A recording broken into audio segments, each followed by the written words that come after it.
નમસ્કાર વિદ્યાર્થી મિત્રો, ગુડ મોર્નિંગ। તો લાસ્ટ લેક્ચરની અંદર આપણે એક દાખલો હતો, એ સમયના અભાવ અડધો મૂકેલો હતો, સમય પૂર્ણ થઈ ગયેલો હોવાથી, બરોબર છે। તો ત્યાંથી જ આપણે કન્ટિન્યુ કરીશું, બરોબર। જે દાખલો હતો સ્વાધ્યાયનો 8.20 નંબરનો લગભગ દાખલો હતો, ઉદાહરણ નંબર 8.4 સ્વાધ્યાયનો 8.20 તો આપણે પૂર્ણ કરી ગયા હતા। ઉદાહરણ નંબર 8.4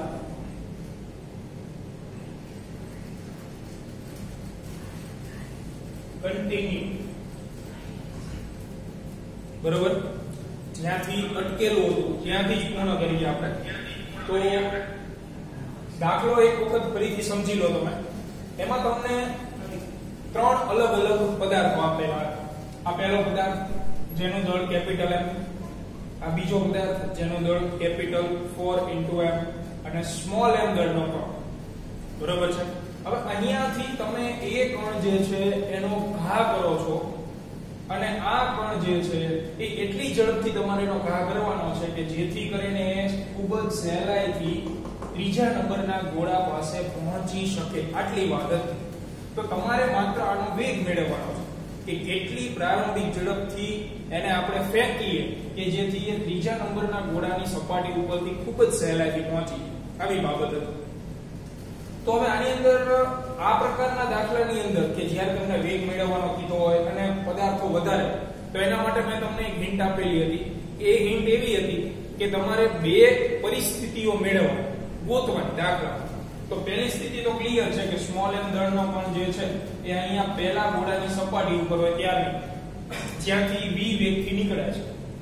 બીજી સ્થિતિ, તો બે સ્થિતિ તમે ધ્યાનમાં લો, એ બે સ્થિતિમાંથી એક સ્થિતિ ફરજિયાત એવી ધ્યાનમાં લેવાની કે જ્યાં જે તે પદાર્થનો વેગ શું થઈ જતો હોય, શૂન્ય। અહીંયા તમારે વેગ કોનો મેળવવાનો છે? m દળના કણ। તો હવે m દળનો કણ જેમ જેમ અહીંથી દૂર જશે પહેલા ગોળા વડે એના ઉપર લાગતું બળ ઘટતું જાય અને ત્રીજા ગોળાની નજીક જાય છે એટલે ત્રીજા ગોળા વડે લાગતું બળ વધતું જાય। એટલે કન્ડિશન આપણે તમને સમજાવી દીધી, એક બળ ઘટે એક બળ વધે, બે સરખા થઈ જાય, પરિણામી બળ 0 થઈ જાય, જેને આપણે n બિંદુ કીધું હતું। અને n બિંદુનું મેં તમને નામ પણ કીધું, n એટલે ન્યુટ્રલ પોઈન્ટ। ન્યુટ્રલ પોઈન્ટ એટલે કે તટસ્થ બિંદુ કે જ્યાં આગળ બળ શૂન્ય થઈ જતું હોય। હવે બળ શૂન્ય થઈ જતું હોય તો વેગ પણ શું થઈ જાય? 0। એટલે બે બિંદુઓ તમારે ધ્યાનમાં લેવાના કે કણ જ્યારે અહીંયા બે નંબરના પોઈન્ટ પાસે હોય ત્યારે અને કણ જ્યારે n બિંદુ પાસે પહોંચે ત્યારે એની કુલ ઊર્જા આપણે સરખાવવાની। તો કુલ ઊર્જાઓ આપણે સરખાવી દીધી હતી, E1 બરાબર E2। આનું લખાણ મેં તમને લખાવેલું છે લાસ્ટ પેજ ની અંદર, જે તમે ગઈકાલે લખ્યું હશે એમાં। એના પછી આપણે સમીકરણ બનાવી દેવાનું। તો સમીકરણ શું બને? કુલ ઊર્જા એટલે શું? તો કે ગતિ ઊર્જા વત્તા સ્થિતિ ઊર્જા। તો ગતિ ઊર્જા યાની કે A1 પ્લસ સ્થિતિ ઊર્જા। તો હવે તમે સ્થિતિ ઊર્જા વિચારો, સ્થિતિ ઊર્જા માટે તમે શું ધ્યાનમાં લો છો મિત્રો? સ્થિતિ ઊર્જા માટે આપણે શું બનાવીએ છીએ? જોડીઓ બનાવીએ છીએ। તો અહીંયા કેટલી અલગ અલગ જોડીઓ બને? તો પદાર્થો કેટલા છે? તો 1 2 અને 3 ત્રણ પદાર્થો છે। કેપિટલ M દળ ધરાવતો, સ્મોલ m દળ ધરાવતો અને 4 * m આટલું દળ ધરાવતો ત્રણ પદાર્થો છે। તો આ ત્રણ પદાર્થોની કેટલી જોડીઓ બને? તો આ જોડીઓ બને 1 2 2 3 and 1 3। તો ત્રણેય સ્થિતિ ઊર્જા તમારે લખવાની અહીંયા U12 U23 and U13 આ ત્રણ જોડી એટલા માટે ત્રણ સ્થિતિ ઊર્જા। ક્યારની વાત છે કે કણ જ્યારે અહીંયા રહેલો હોય ત્યારની વાત, એ એની પ્રારંભિક કુલ ઊર્જા। હવે કણ જ્યારે ક્યાં પહોંચી જાય? તો કે ગતિ કરતા કરતા n બિંદુએ પહોંચી જાય ત્યારે એની કુલ ઊર્જા કેટલી? હવે તમારું ધ્યાન n બિંદુ પાસે હોવું જોઈએ। તો ઇક્વલ ટુ K2 ગતિ ઊર્જા આપણે એની k2 લખી. ત્યાં સ્થિતિ ઊર્જા કેટલી થાય? તો અહીંયા પણ પદાર્થ તો તન છે ને, આ બે પદાર્થ પોતાની જગ્યાએ સ્થિર છે, અવરોહ ગતિ કરતો કરતો અહીંયા આવી ગયો. તો હવે આપણે એના પ્રમાણે નામ લખશું. હવે બગડો નહીં લખી, બગડાની જગ્યાએ શું લખશું? n લખશું. બાકીનું બધું as it is. એકડા સાથે એની જોડી બને એટલે શું લખાય? 1n એટલે u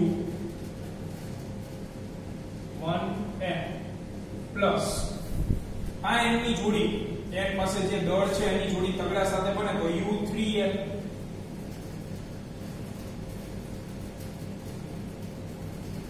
u3n અને લાસ્ટમાં u આ બે ની જોડી એટલે 1 3 ત્રણ જોડીઓ થઈ. બે બાજુથી કઈ જોડી ઉડી જશે? તો 1 3 વાળી જોડી કેન્સલ થઈ જશે કારણ કે બે સરખી છે. અહીંયા સુધી આપણે લાસ્ટ ટાઈમ કરેલું હતું અને હવે અહીંયાથી આપણે આગળ વધવાનું છે. તો મિત્રો હવે ધ્યાન આપજો, બરોબર, કે અહીંયાથી આપણે કઈ રીતે કિંમતો મૂકશું. તો k1 એટલે પ્રારંભિક ગતિ ઊર્જા બિંદુ 2 પાસે, એટલે ત્યાં હું લખીશ ગતિ ઊર્જાનું સૂત્ર 1/2 mv². સ્મોલ m દળનો કોણ છે જેનો વેગ છે v. સ્થિતિ ઊર્જા -1. નામ ઉપર ધ્યાન આપવાનું. 1 2 એક ઉપર દળ કેટલું છે? કેપિટલ M એટલે -g કેપિટલ M. 2 બગડા ઉપર દળ કેટલું છે? સ્મોલ m એટલે સ્મોલ m. છેદમાં ધ્યાન રાખવાનું, અંતર લખવાનું છે. તો અંતર એકડા અને બગડા વચ્ચેનું કેટલું તમને આકૃતિમાં દેખાય છે. અંતરમાં મિસ્ટેક ન થવી જોઈએ, નહીતર દાખલામાં જવાબ નહીં આવે, જે આપણે લાસ્ટ ટાઈમ થયું હતું એ રીતે, બરોબર. એકડા અને બગડા વચ્ચેનું અંતર ખૂબ ધ્યાનથી નિરીક્ષણ કરો. એકડો અહીંયા છે, બગડો અહીંયા છે, તો આ બંને વચ્ચેનું અંતર એટલે કે આટલું, એટલે કોણ?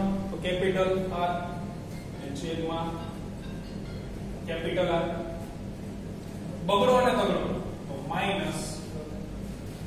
-g capital M. સોરી, બે ઉપર દળ કેટલું છે? બે ઉપર જુઓ તો બગડો અહીંયા છે, એના ઉપર દળ કેટલું છે? Small m. તગડા ઉપર દળ કેટલું છે? તો તગડો અહીંયા છે, એના ઉપર દળ કેટલું છે? 4m એટલે 4m છેદમાં, તો છેદમાં બગડા અને તગડા વચ્ચેનું અંતર.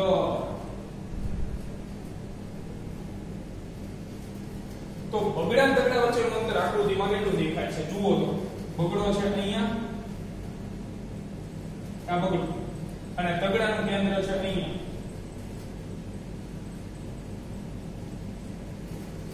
તો આ બે વચ્ચેનું અંતર કેટલું થાય? આકૃતિમાં જોઈ વિચાર. તો આ અંતર મારે ગોતવું છે.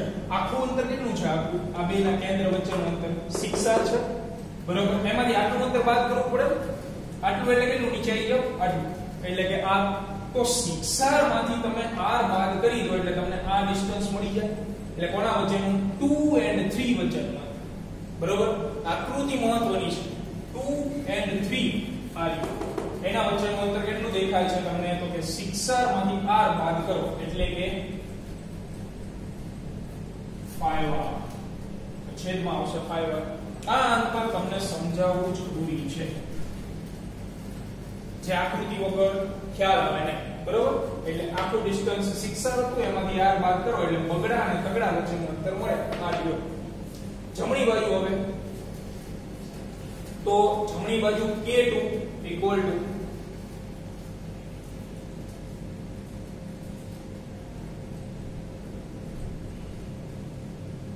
અહીંયા ઇક્વલ ટુ k2 ની જગ્યાએ હું લખીશ 1/2 સ્મોલ m 0 નંબર. કારણ કે હવે આ જગ્યા કોની છે? તો કે n બિંદુ પાસે. તમારું ધ્યાન n બિંદુ પાસે હોવું, જ્યાં કણનો વેગ 0 છે એટલે ગતિ ઊર્જા 0. 1 અને n, ચલો -g. એકડા ઉપર દળ કેટલું? Capital M. n ઉપર દળ કેટલું? તો સ્મોલ m છેદમાં 1 અને n વચ્ચેનું અંતર. જો આકૃતિમાં કેટલું દેખાય છે? 1 અને n વચ્ચેનું અંતર. તો એકડો અહીંયા છે, n અહીંયા છે, એટલે કેટલું? x. તો x બરાબર આપણે ગોત્યા કેટલા હતા? 2r હતા. એટલે અહીંયા આપણે અત્યારે મૂકી દઈએ x, આકૃતિમાં x છે એટલા માટે, બાકી x ની કિંમત 2r જે આપણે મેળવી. ચલો એના પછી 3n તો માઈનસ g, તગડા ઉપર દળ કેટલું 4m, અને n ઉપર દળ સ્મોલ m છેદમાં 3 અને n વચ્ચેનું અંતર, 3 અહીંયા છે n અહીંયા છે, એ બે વચ્ચેનું અંતર 6r - x. અહીંયા આપણો આ દાખલો ઓલમોસ્ટ પૂર્ણ ગણાય. અહીંયા તમારી મિસ્ટેક હોવી જોઈએ નહીં, બરોબર. અને હવે આપણે આકૃતિની કોઈ જ જરૂર નથી.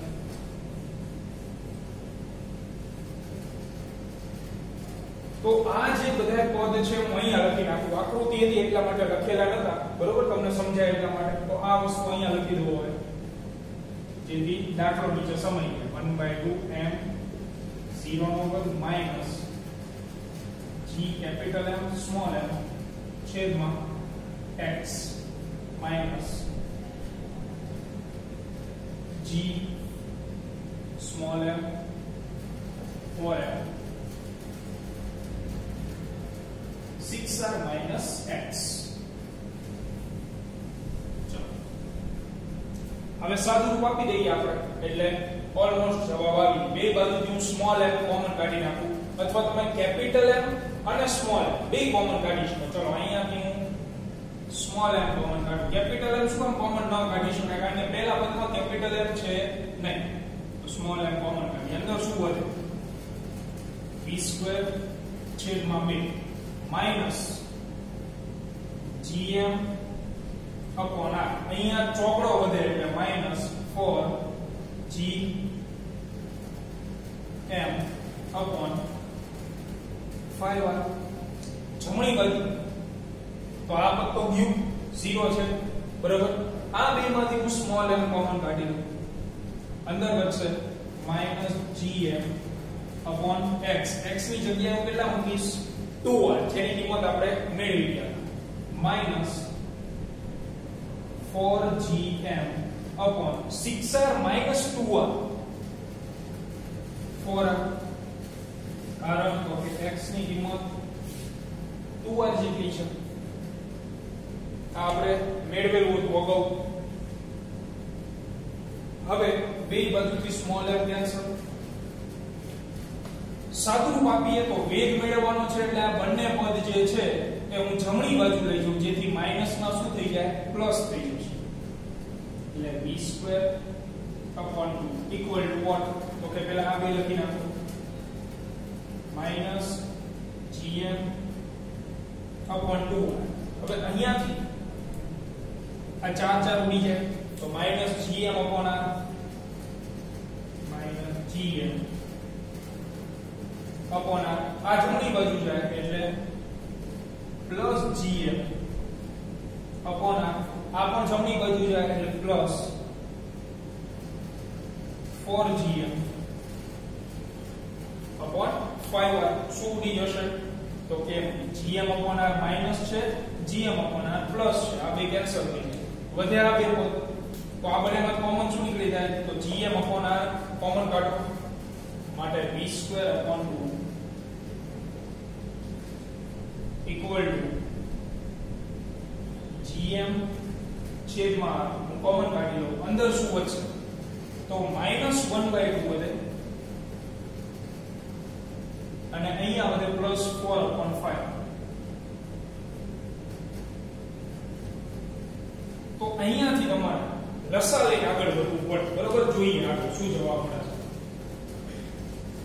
હવે આ દાખલાની અંદર અંતર જ મેઇન રોલ ભજવે છે. જે રેડ પેન થી આપણે અંડરલાઈન કરેલી છે એ આકૃતિમાંથી જોઈને વ્યવસ્થિત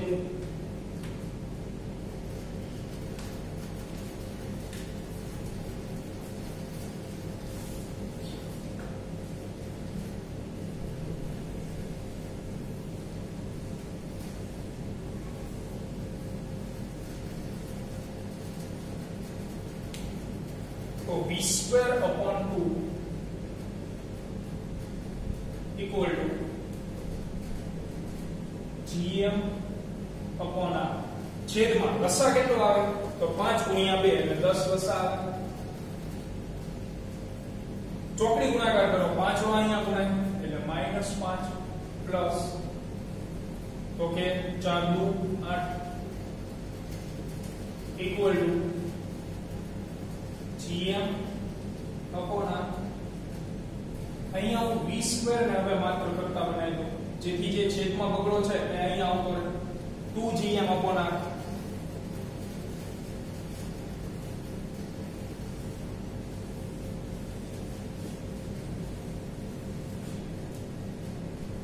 તો છેદમાં 10 -5 પ્લસ 8 ત્રણના છેદમાં 10 તેથી v સ્ક્વેર બરાબર 3 દુ 6 gm upon 10 2 વડે ભાગ ચાલે 3 દુ 6 5 દુ 10 તેથી v સ્ક્વેર બરાબર 3gm upon 5 અને વર્ગમૂળ લઈ લો એટલે v બરાબર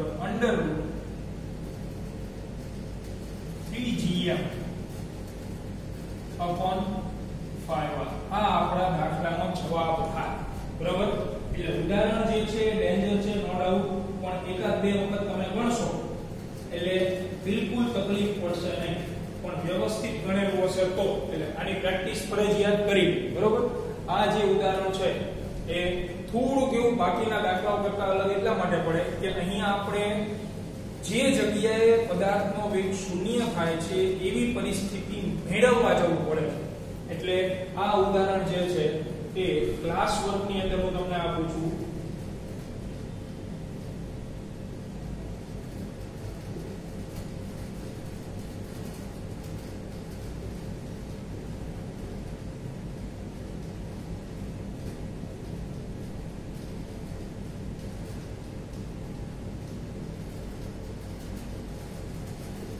બરોબર આ ઉદાહરણ એકાદ વખત પાકું થઈ જાય પછી ફરજિયાત રફ બુકમાં મોઢે કરી નાખો એટલે આ ત્રણ જે મહાકાય દાખલાઓ હતા એ આપણે અહીંયા પૂર્ણ કર્યા અને હવે આપણે આગળ નવા ટોપિક તરફ આગળ વધીશું જે થોડો કેવો વધુ ઇન્ટરેસ્ટિંગ મજા આવશે બરોબર ચલો આ ત્રણ દાખલાઓ જે છે તે તમને તકલીફ આપે એવા મોટા મોટા દાખલા જે આપણે અગાઉના લેક્ચર્સની અંદર તમને ગણાવેલા છે એક સ્વાધ્યાયનો 8.17 સ્વાધ્યાયનો 8.20 અને ઉદાહરણ નંબર 8.4 તો શક્ય હોય ત્યાં સુધી એ ત્રણે ત્રણ દાખલા એક વખત મોટે ગણી નાખો આ ત્રણ દાખલાઓ જે છે એ આટલા મોટા પણ એકદમ સિમ્પલ કે તમારે આ દાખલાઓની અંદર બે પરિસ્થિતિઓ મેળવવાની બે પરિસ્થિતિઓમાંથી ફરજિયાત એક પરિસ્થિતિ કેવી હોવી જોઈએ કે જ્યાં પદાર્થનો વેગ શું થઈ જતો હોય શૂન્ય અને પછી શું કરવાનું તો કે બંને પરિસ્થિતિની કુલ ઊર્જા મેળવવાની અને સરખાવી દેવાની એટલે દાખલો થઈ જાય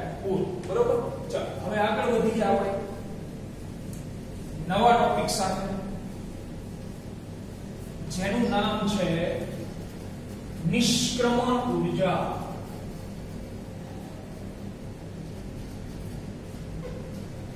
નિષ્ક્રમણ ઊર્જા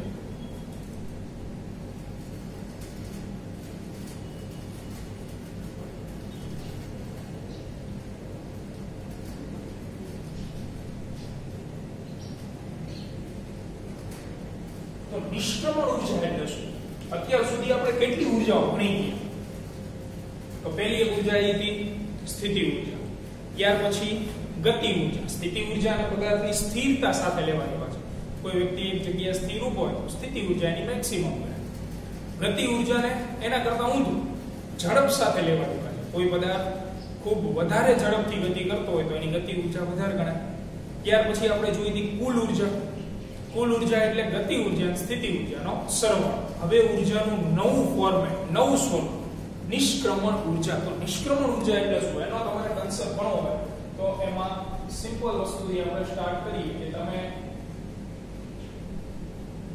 કોઈ પદાર્થને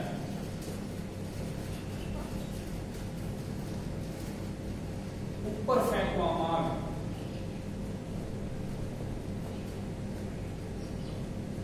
તો શું થાય કોઈ પણ પદાર્થ એને તમારા દાખલા તરીકે બોલપેન છે એને ઉપર ફેંકવામાં આવે તો શું થાય તો અમુક ઊંચાઈએ પહોંચે અને ત્યાંથી પૃથ્વી ઉપર શું આવી જાય પાછું તો તે પદાર્થ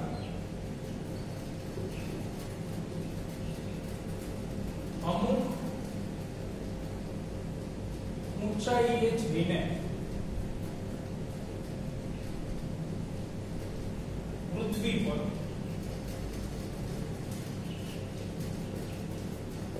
પાછો ફરે તો એ જ પદાર્થને હું થોડીક વધારે ઝડપથી ઉપર ફેંકું તો શું?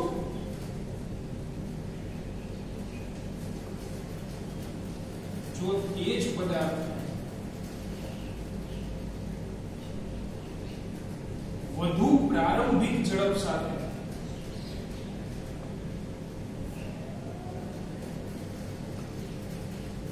ઉપર ફેંકવામાં આવે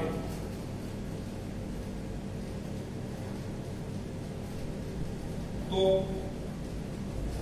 તે જ પદાર્થ છે, પણ તે પદાર્થને તમે વધારે પ્રારંભિક ઝડપ સાથે ઉપર ફેંકો છો, એટલે જોરથી કાગળ ઉપર નીચે, તો શું? તો તે પદાર્થ પહેલા કરતા વધુ ઊંચાઈએ જશે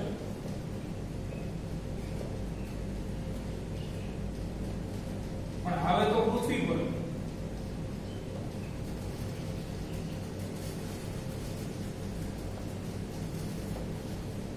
હવે આ બે વસ્તુનું અવલોકન કરો. તમે જો જે લખ્યું ને કે કોઈ પદાર્થને ઉપર ફેંકવામાં આવે, બરાબર, એટલે ઉપર એટલે એનો મીનિંગ ગુરુત્વાકર્ષણ બળની વિરુદ્ધ દિશામાં ફેંકવામાં આવે તો તે પદાર્થ અમુક ઊંચાઈએ જાય અને ત્યાંથી પાછો. હવે તમે તે જ પદાર્થને વધુ પ્રારંભિક ઝડપ સાથે ઉપર ફેંકો છો તો શું થાય છે? તો તે જ પદાર્થ પહેલા કરતા વધુ ઊંચાઈએ જાય પણ આવે તો પૃથ્વી પર.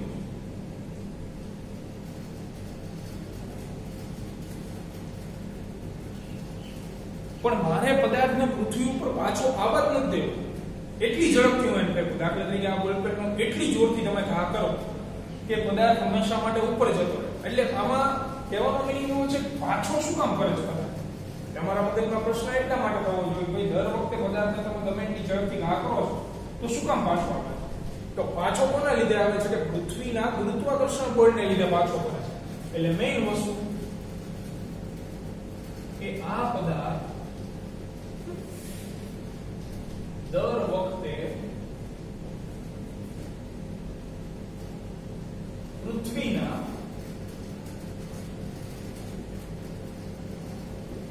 ગુરુત્વાકર્ષણ બળને લીધે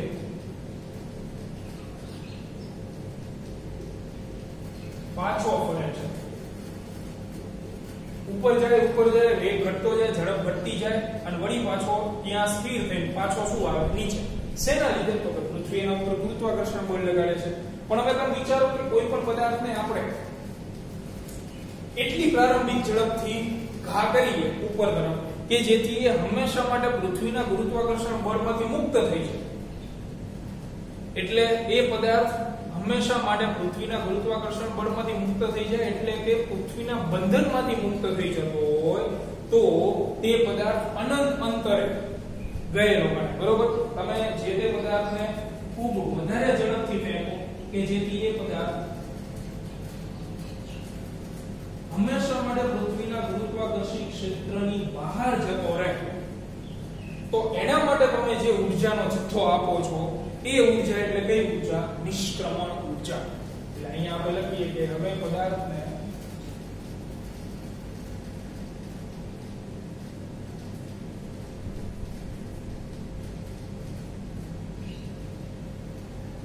તેટલી પ્રારંભિક ઝડપથી ફેંકવામાં આવે કે જેથી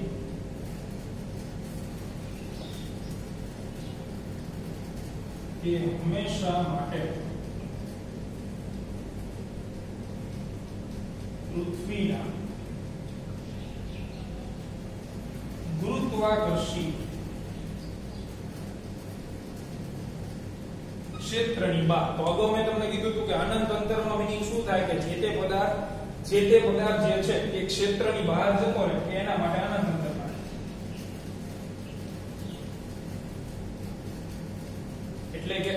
અંતરે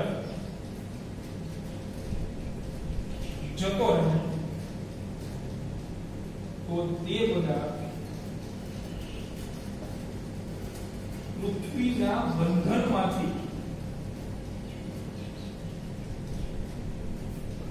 મુક્ત થઈ ગયેલો ગણાય. તમે પદાર્થને ઉપર નાખો નીચે, વધારે ઝડપથી ઉપર નાખો તો વધુ ઊંચાઈ આવે નીચે, પણ આ પદાર્થને એટલી ઝડપથી તમે કાગળી દો કે જેથી એ હંમેશા માટે પૃથ્વીના ગુરુત્વાકર્ષી ક્ષેત્રની ક્યાં જતો રહે? બહાર જતો રહે. તો એક વખત એના ક્ષેત્રની બહાર જતો રહેશે પછી પૃથ્વી એના ઉપર ગુરુત્વાકર્ષણ બળ લગાડી શકવાની નથી. એટલે કે એ પદાર્થ ત્યાંથી વળી પાછો પૃથ્વીની સપાટી ઉપર ક્યારેય પાછો આવવાનો થતો નથી. તો તે પદાર્થ પૃથ્વીના બંધનમાંથી શું ગણાય?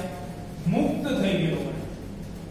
હવે એના માટે તમે શું કર્યું કે તમે પદાર્થનો ઘા કર્યો, એટલે તમે તમારી શક્તિ વાપરી, તમારી ઊર્જા ખર્ચેલી છે. એ ઊર્જા તમે કોને આપો છો? તો કે પદાર્થને આપો છો. અને એ જ ઊર્જા એટલે શું? નિષ્ક્રમણ ઊર્જા. કે પદાર્થને પૃથ્વીના બંધનમાંથી મુક્ત કરવા માટે તમારે જે લઘુત્તમ ઊર્જા આપવી પડે છે એ લઘુત્તમ ઊર્જા એટલે શું? નિષ્ક્રમણ ઊર્જા. એટલા માટે આનું બીજું નામ બંધન ઊર્જા પણ છે. બરોબર? તમે પદાર્થને પૃથ્વીના બંધનમાંથી મુક્ત કરવા માંગતા હોય તો એનો મીનિંગ તમે પદાર્થને પૃથ્વીના ગુરુત્વાકર્ષી ક્ષેત્રની બહાર મોકલવા માંગો છો. અને એના માટે તમારે જે લઘુત્તમ ઊર્જા આપવી પડે એ લઘુત્તમ ઊર્જા એટલે નિષ્ક્રમણ ઊર્જા. એના કરતા વધારે ઊર્જા આપો તો મુક્ત થવાનો જ છે. દાખલા તરીકે આ બોલપેન છે અને મારે પૃથ્વીના ગુરુત્વાકર્ષી ક્ષેત્રમાંથી મુક્ત કરવા માટે જે ઊર્જા આપવી પડે છે એ ઊર્જા ધારો કે 50 જૂલ છે, તો હું 50 જૂલ કરતા વધારે ઊર્જા આપીશ, ધારો કે 60 જૂલ ઊર્જા આપું, તો આ ક્યાં જતી રહે? ગુરુત્વાકર્ષી ક્ષેત્રની બહાર જતી જ રહે. જો 60 ની જગ્યાએ 70 આપો તોય જતી રહે. પણ જો 50 કરતા ઓછી ઊર્જા આપો, ધારો કે 45 જૂલ ઊર્જા આપો, તો એ ક્યાં જાય? ઉપર જાય, ઉપર જાય, ઉપર જાય, ઉપર જાય, ઉપર જાય. પણ એક સમય ઊર્જા પૂરી થઈ જાય એની પાસે, એટલે વળી પાછી ક્યાં પડે? નીચે.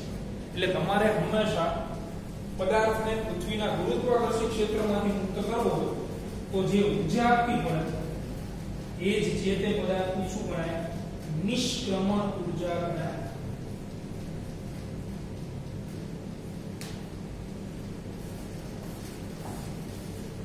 તો હવે નિષ્ક્રમણ ઊર્જાની સિમ્પલ એવી વ્યાખ્યા.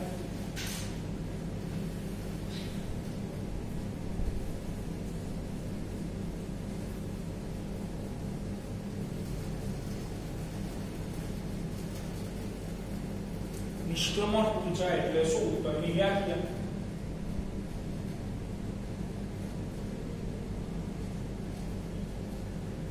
કે કોઈ પદાર્થને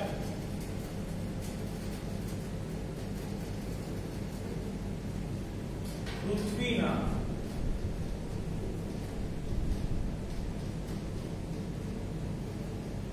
ગુરુત્વાકર્ષી ક્ષેત્રમાંથી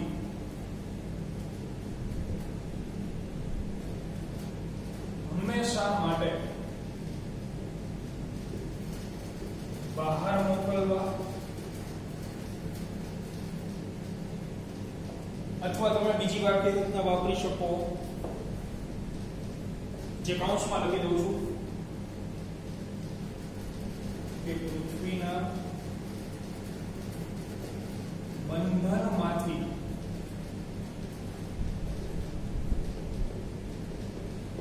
હંમેશા માટે મુક્ત કરવા. બંનેમાંથી કોઈ પણ એક વાક્ય રચના લખો તો ચાલો, બે લખવા જરૂર નથી, જે યાદ રહે. ક્ષેત્રમાંથી હંમેશા માટે બહાર મોકલવા માટે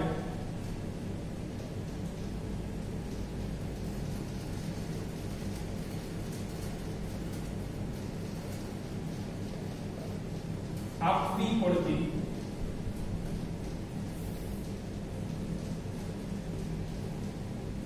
શબ્દ જોજો, લઘુત્તમ ઊર્જાને તે પદાર્થની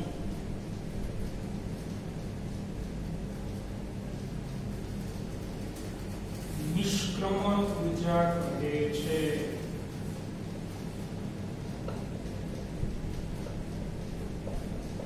આ નિષ્ક્રમણ ઊર્જાની વ્યાખ્યા કે કોઈ પદાર્થને પૃથ્વીના ગુરુત્વાકર્ષી ક્ષેત્રમાંથી હંમેશા માટે બહાર મોકલવા અથવા પૃથ્વીના બંધનમાંથી હંમેશા માટે મુક્ત કરવા માટે આપવી પડતી લઘુત્તમ ઉર્જા, ઓછામાં ઓછી ઉર્જા, કે આ બોલપેનને મારે બહાર મોકલવી છે તો ઓછામાં ઓછી કેટલી ઉર્જા આપવી પડે? ધારો કે તો 50 કરતા વધારે આપો તો બહાર જવાની છે, પણ 50 કરતા ઓછી આપશો તો બહાર જશે નહીં. એટલે એને મુક્ત કરવા માટે જે લઘુત્તમ ઉર્જા તમારે આપવી પડે તેને તે પદાર્થની નિષ્ક્રમણ ઉર્જા કહેવાય. તે પદાર્થની એટલે એનો મીનિંગ દરેક પદાર્થની નિષ્ક્રમણ ઉર્જા અલગ અલગ હોય. દાખલા તરીકે આ બોલપેનને મારે અનંત અંતરે એટલે કે ક્ષેત્રમાંથી મુક્ત કરવી છે તો હું જેટલી ઝડપથી અથવા જેટલી ઉર્જાથી એનો ઘા કરીશ એની જગ્યાએ મારે આખી બેન્ચ છે એ બેન્ચને પૃથ્વીના ગુરુત્વાકર્ષી ક્ષેત્રમાંથી મુક્ત કરવી હોય તો બે માટે સરખી ઉર્જા આપવી પડે? તો શક્ય જ નથી. આ તો વાત થઈ ગઈ કે ભાઈ સાયકલને તમારે અવકાશમાં મોકલવી હોય તો આપવી પડતી ઉર્જા અને ખટારાને મોકલવું હોય તો આપવી પડતી ઉર્જા બે સરખી છે, એવું ક્યારેય બની શકે નહીં. જે તે પદાર્થની નિષ્ક્રમણ ઉર્જા તે પદાર્થના દળ ઉપર આધાર રાખે. જો પદાર્થનો દળ વધારે હોય તો તમારે આ ખર્ચવી પડતી અથવા આપવી પડતી ઉર્જા વધુ હોય. જો પદાર્થનું દળ ઓછું હોય તો આપવી પડતી ઉર્જા શું હોય? ઓછી. તો આ વાત થઈ ગઈ નિષ્ક્રમણ ઉર્જાના કન્ટેન્ટ વ્યાખ્યા મહત્વની છે. ત્યાર પછી આપણે જોઈએ એનું સૂત્ર મેળવતા પહેલા વ્યાખ્યા આવી જાય પછી કોની વાત આવે તો કે SI એકમ. તો નિષ્ક્રમણ ઉર્જા પણ ઉર્જાનું જ એક સ્વરૂપ છે ને, તો ઉર્જાનો SI એકમ શું લખીએ છીએ આપણે? જૂલ. એટલા માટે SI એકમ તો જૂલ. CGS એકમ લખતો નથી, યાદ હોવો જોઈએ. અર્ધ અને પારિમાણિક સૂત્ર તો જૂલનું પારિમાણિક સૂત્ર 122 m1L2 T - 2. આ નિષ્ક્રમણ ઉર્જા. બીજી વાત કે તમારી પાસે ઉર્જાના સ્વરૂપો કયા કયા છે? તો ઉર્જાના હંમેશા બે જ સ્વરૂપ હોય. પહેલે એક સ્થિતિ ઉર્જા, એક ગતિ ઉર્જા, અને ત્રીજું સ્વરૂપ આવે ઉષ્મા ઉર્જા. પણ ઉષ્મા ઉર્જા તમારા ધોરણ 12 ની અંદર આવશે. મેં અગાઉ પણ તમને કીધેલું છે કે વિદ્યુતને લગતા જે પ્રશ્નો છે તે ધોરણ 12 માં આવશે. તો ઉષ્મા ઉર્જાની વાત આપણે કરવાની. તો અહીંયા તમારી પાસે ઉર્જાના સ્વરૂપો બે છે. તો તમારે પદાર્થને બહાર મોકલવા માટે જે નિષ્ક્રમણ ઉર્જા આપવી પડે છે એ કયા સ્વરૂપે આપશો, કયા ફોર્મેટમાં આપશો? તો પદાર્થને તમારે બહાર મોકલવું તો એને ઝડપ આપવી પડે, બરાબર? તો ઝડપ સાથે સંકળાયેલી ઉર્જા કઈ છે? ગતિ ઉર્જા કે સ્થિતિ ઉર્જા? ગતિ ઉર્જા છે 1/2 mv², બરાબર છે? એટલે નિષ્ક્રમણ ઉર્જા હંમેશા પદાર્થને ગતિ ઉર્જા સ્વરૂપે આપવામાં આવે છે. અથવા તમે એવું કહી શકો કે નિષ્ક્રમણ ઉર્જા ગતિ ઉર્જાનું જ એક સ્વરૂપ છે, કારણ કે નિષ્ક્રમણ ઉર્જા એટલે પદાર્થને બંધનમાંથી મુક્ત કરવાની વાત છે. અને પદાર્થ મુક્ત ત્યારે જ થાય કે એની પાસે પૂરતી ઝડપ. તો ઝડપ સાથે સંકળાયેલી ઉર્જા એટલે ગતિ ઉર્જા. એટલે નિષ્ક્રમણ ઉર્જા એ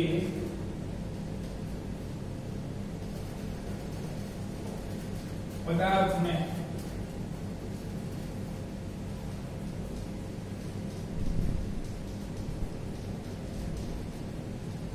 ગતિ ઉર્જા સ્વરૂપે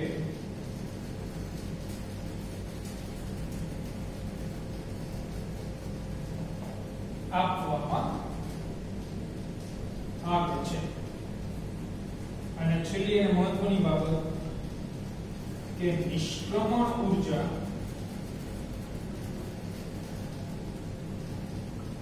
એ પદાર્થના દળ પર આધારિત હોય છે. આ બે મહત્વના મુદ્દા. હું તમને જે પોઈન્ટ્સ લખાવું છું એ એક માર્કમાં પૂછાય એવા મુદ્દાઓ છે. વન લાઇનર પ્રશ્ન પૂછાય કે નિષ્ક્રમણ ઉર્જા કઈ ઉર્જા સ્વરૂપે આપવામાં આવે છે? તો ગતિ ઉર્જા સ્વરૂપે. નિષ્ક્રમણ ઉર્જા એ પદાર્થના દળ કે પૃથ્વીના દળ ઉપર આધાર રાખે? તો પદાર્થના દળ ઉપર આધાર રાખે. પૃથ્વીના દળ ઉપર પણ આધાર રાખશે કે આપણે સૂત્ર ધારો છો એટલે આઈડિયા આવી જશે તમને. નિષ્ક્રમણ ઉર્જા અહીંયા પૂર્ણ થાય. હવે આપણે નિષ્ક્રમણ ઉર્જાનું સૂત્ર ધારવાનું છે.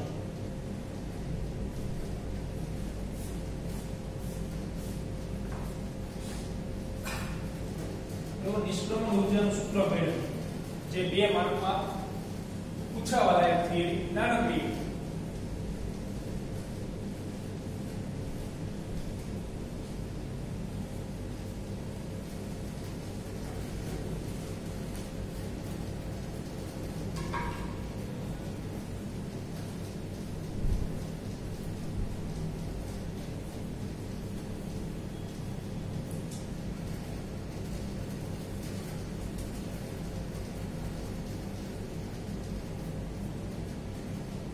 નિષ્ક્રમણ ઊર્જાનું સૂત્ર કોઈ પદાર્થ માટે. એટલે પ્રશ્ન આવ્યો તમને લખી દઉં કે પૃથ્વીની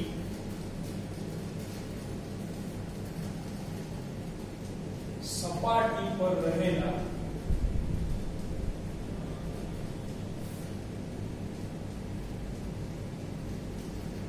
કોઈ પદાર્થ માટે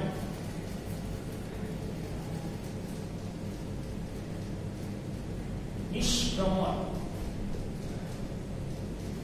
ઊર્જાનું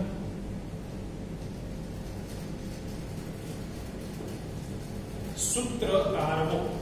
તો સૌથી પહેલી વાત કે તમારે પૃથ્વીની સપાટી ઉપર રહેલા પદાર્થ માટે નિષ્ક્રમણ ઊર્જાનું સૂત્ર મેળવવાનું છે. તો હવે પૃથ્વીની સપાટી ઉપર હોય એવો એક નાનકડો એવો પદાર્થ ધ્યાનમાં લઈએ. તો કે પૃથ્વીની સપાટી પર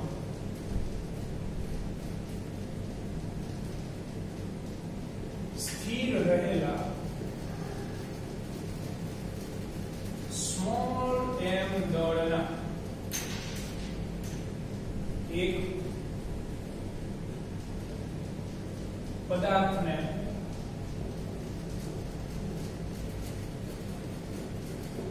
ધ્યાનમાં લો. આપણે આકૃતિ એ પ્રમાણે જ બનાવવાનું, કારણ કે રકમમાં ચોખ્ખું કહી દીધું છે પૃથ્વીની સપાટી ઉપર રહેલો કોઈ પદાર્થ છે, બરોબર? એટલે પૃથ્વીની સપાટી ઉપર રહેલો એવો નાનકડો એક કોઈ પદાર્થ લઈ લેવાનો. એટલે આ પૃથ્વીનું કેન્દ્ર કે જ્યાં હોય પૃથ્વીનું દળ m p, અને અહીંયા એક સપાટી ઉપર સ્મોલ m દળનો પદાર્થ સ્થિર પડેલો છે. આ અંતર હોય ત્રિજ્યા પૃથ્વીની એટલે r e, બરાબર? તો હવે તમારે આ જે પદાર્થ છે એની નિષ્ક્રમણ ઊર્જા મેળવવી છે. તો નિષ્ક્રમણ ઊર્જા મેળવવા માટે તમારે એની શું મેળવી લેવાની? કુલ ઊર્જા મેળવી લેવાની.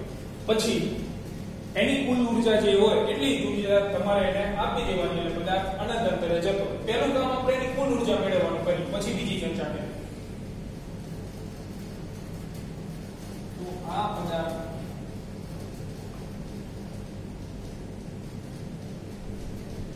કુલ ઊર્જા, તો કુલ ઊર્જાનું સૂત્ર તમે જાણો છો, ગતિ ઊર્જા વત્તા સ્થિતિ ઊર્જા. હવે પદાર્થ પૃથ્વીની સપાટી ઉપર શું છે? સ્થિર છે. તો પદાર્થ સ્થિર હોવાથી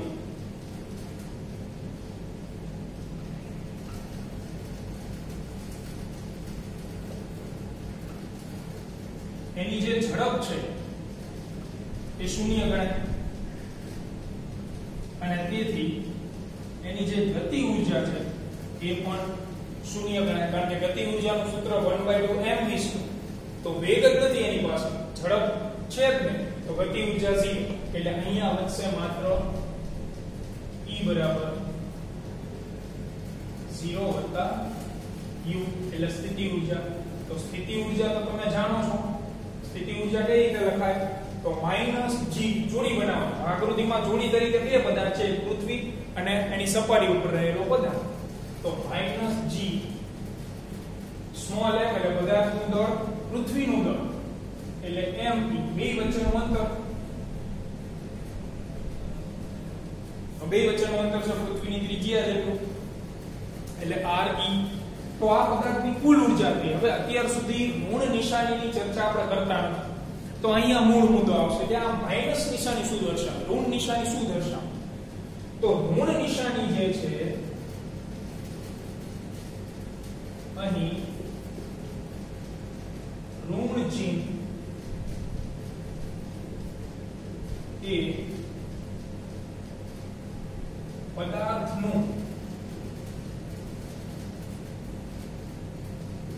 બંધન સૂચવે છે. અત્યાર સુધી શું હતું કે આપણે ઋણ નિશાની સ્થિતિ ઊર્જાની વ્યાખ્યા હતી એમ નામ ચાલતી આવતી હતી તો લઈ લેતા. ત્યારે આપણે નિષ્ક્રમણ ઊર્જા ભણેલા નતા એટલે તમને ખ્યાલ ન હોય કે ઋણ નિશાની શું કામ આવે, અને એટલા માટે જ આપણે ત્યારે એની ચર્ચા કરેલી. બરોબર, એટલે છેક સુધી ઋણ નિશાની એમ નામ આવી. અહીંયા એ ઋણ નિશાનીનું જે રહસ્ય છે એ ભૂલી કે શું કામ માઈનસ લઈ છે. તો માઈનસ નિશાની શું દર્શાવે? જ્યારે પણ આ ચેપ્ટરમાં માઈનસ નિશાની આવશે એટલે એ માઈનસ નિશાની શું દર્શાવશે કે એ પદાર્થ ઉપર પૃથ્વીનું બંધન છે, એટલે કે પૃથ્વીના ગુરુત્વાકર્ષી ક્ષેત્રની અંદર રહેલો પદાર્થ છે એવું દર્શાવે. પદાર્થનું શું દર્શાવશે? બંધન દર્શાવે. તો બંધનમાંથી તમારે મુક્ત કરવો હોય તો તમારે કેટલી ઊર્જા આપવી પડે? એટલી ઊર્જા કરવી પડે. દાખલા તરીકે કોઈ પદાર્થ છે એની ઊર્જા છે -20 જૂલ. હવે આ માઈનસ નિશાની પદાર્થનું બંધન દર્શાવે છે. તો હું આને કેટલી ઊર્જા આપું કે જેથી એની ઊર્જા 0 થઈ જાય અથવા તો બંધનમાંથી મુક્ત થઈ જાય? તો તમે આના કરતા વધારે ગમે એટલી ઊર્જા આપી શકો. દાખલા તરીકે આના કરતા વધારે હું 50 જૂલ ઊર્જા આપી દઉં +50 જૂલ, તો ટોટલ કેટલું મળે? +30 જૂલ. એટલે પ્લસ એટલે બંધનમાંથી શું થઈ ગયો? મુક્ત થઈ ગયો. પણ એ નથી જોતું આપણે જોઈ છે વ્યાખ્યા મુજબ લઘુત્તમ ઊર્જા, કે તમારે એને બંધનમાંથી મુક્ત કરવા માટે લઘુત્તમ કેટલી ઊર્જા આપવી? આના કરતા વધારે આપો તો મુક્ત થઈ જ જવાનો છે, પણ લઘુત્તમ કેટલી ઊર્જા આપવી પડે? તો કે +20 જૂલ આપો. તો ટોટલ ઊર્જા શું થઈ ગઈ? +20 -20 0 જૂલ. એટલે ધન નો થયું હોય તો કઈ નહીં, પણ 0 જૂલ તો થઈ ગઈ. એટલે પદાર્થ મુક્ત થઈ ગયો ગણાય. બંધનમાંથી શું થઈ ગયો ગણાય? મુક્ત થઈ ગયો ગણાય.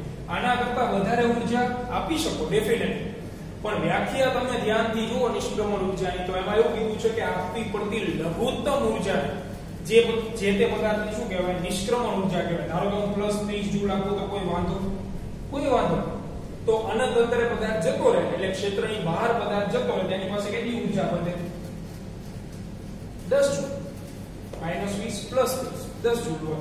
એટલે લઘુત્તમ ઊર્જા તમારે જે આપવી પડે એની ચર્ચા આપણે કરવાની છે.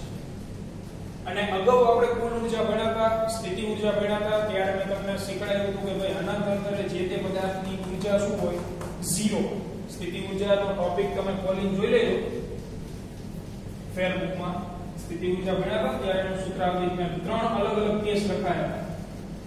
પૃથ્વી ઉપર, પૃથ્વીથી h ઊંચાઈ અને અનંત અંતર. અનંત અંતર એટલે અહીંયા તમે ઇન્ફિનિટી મૂકશો તો 1/∞ એટલે 0. એટલે કોઈ પણ પદાર્થની અનંત અંતરે ઊર્જા 0 હોય એવું લખાવેલું છે. તો અનંત અંતરનો મીનિંગ શું થાય કે ગુરુત્વાકર્ષી ક્ષેત્રની બહાર. એટલે ઋણ નિશાની પૃથ્વીનું બંધન સૂચવે, તો એને પૃથ્વીના બંધનમાંથી મુક્ત કરવા માટે આટલી જ ઊર્જા ધન સ્વરૂપે આપી દેવી પડે. આ પદાર્થને પૃથ્વીના બંધનમાંથી મુક્ત કરવા આટલી જ ઊર્જા ધન સ્વરૂપે આપવી પડે, જે તેની નિષ્ક્રમણ ઊર્જા ગણી શકાય. તમે આટલી નાની ઊર્જા એને ધન સ્વરૂપે આપી દો એટલે એની નિષ્ક્રમણ ઊર્જા એ ગણી શકાય. એટલે પૃથ્વીની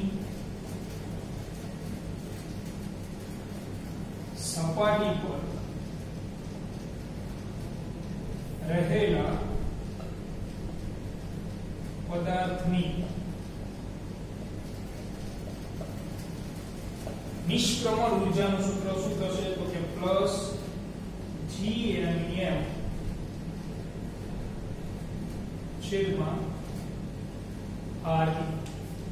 આ માઈનસ છે અને એટલી જેટલી ઊર્જા તમે જો ધન સ્વરૂપે આપી દો તો એની શું ગણાશે? નિષ્ક્રમણ ઊર્જા ગણાશે.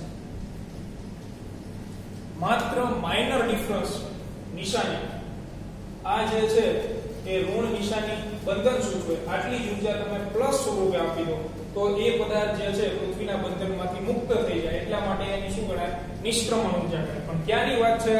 તો કે પૃથ્વીની સપાટી ઉપર પદાર્થ હોય તો જો h ઊંચાઈ હોય તો શું ફેર પડે તો આકૃતિ બદલાય પદાર્થ અહીંયા આવ્યો છો એટલે છેદમાં આવશે સ્મોલ r એટલે સ્મોલ r આવશે એટલે ઇનડાયરેક્ટલી તમારે નિષ્ક્રમણ ઊર્જા મેળવવા માટે શું ગોતવું પડે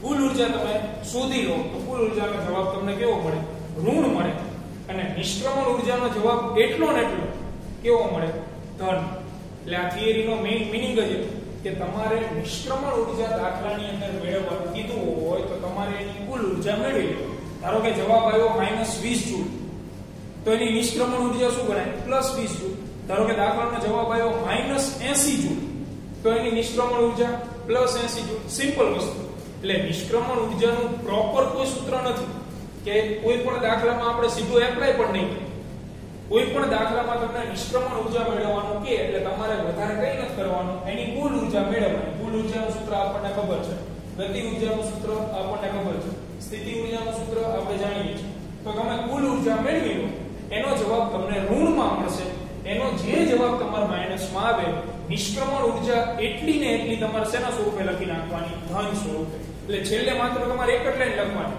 કે આ પદાર્થની નિષ્ક્રમણ ઊર્જા +80 જૂલ છે બરોબર એટલે દાખલો પૂરો થઈ ગયો એટલે નિષ્ક્રમણ ઊર્જા જે છે એ કુલ ઊર્જા જેટલી જ પણ ધન સ્વરૂપે જોવા મળે તો આ નિષ્ક્રમણ ઊર્જાનું એક નાનકડું એવું સૂત્ર છે બરોબર આને તમારે ગોખવાનું નથી નિષ્ક્રમણ ઊર્જા ગોતવા માટે હંમેશા તમારે પદાર્થની કુલ ઊર્જા શોધી લેવાની અહીંયા જગ્યાના અભાવે લખી દઉં નિષ્ક્રમણ ઊર્જા શોધવા માટે પદાર્થની કુલ ઊર્જા તમારે મેળવી લેવાની અને પછીના પેજમાં લખી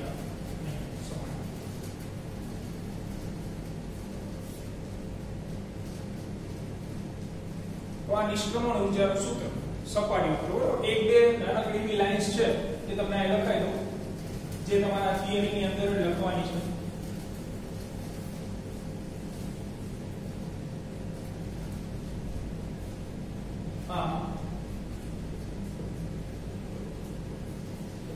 નિષ્ક્રમણ ઊર્જા શોધવા માટે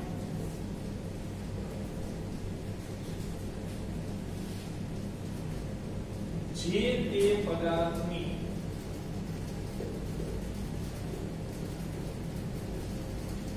કુલ ઊર્જા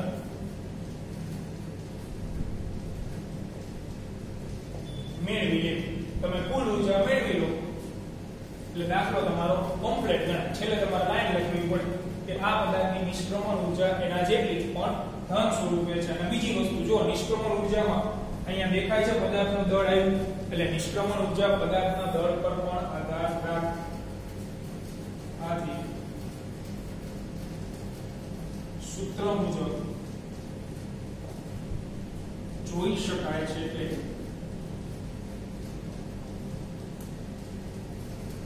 પદાર્થની નિષ્ક્રમણ ઊર્જા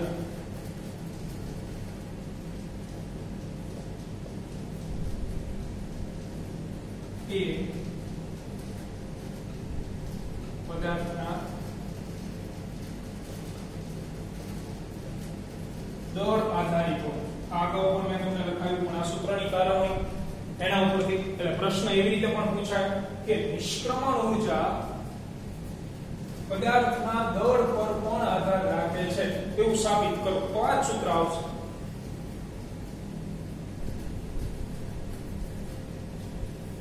એટલે અહીંયા આપણે નિષ્ક્રમણ ઊર્જાનો ટોપિક સંપૂર્ણપણે પૂરો થાય છે કે તમારે માત્ર આટલું યાદ રાખવાનું કે પદાર્થની નિષ્ક્રમણ ઊર્જા ઇક્વલ માઈનસ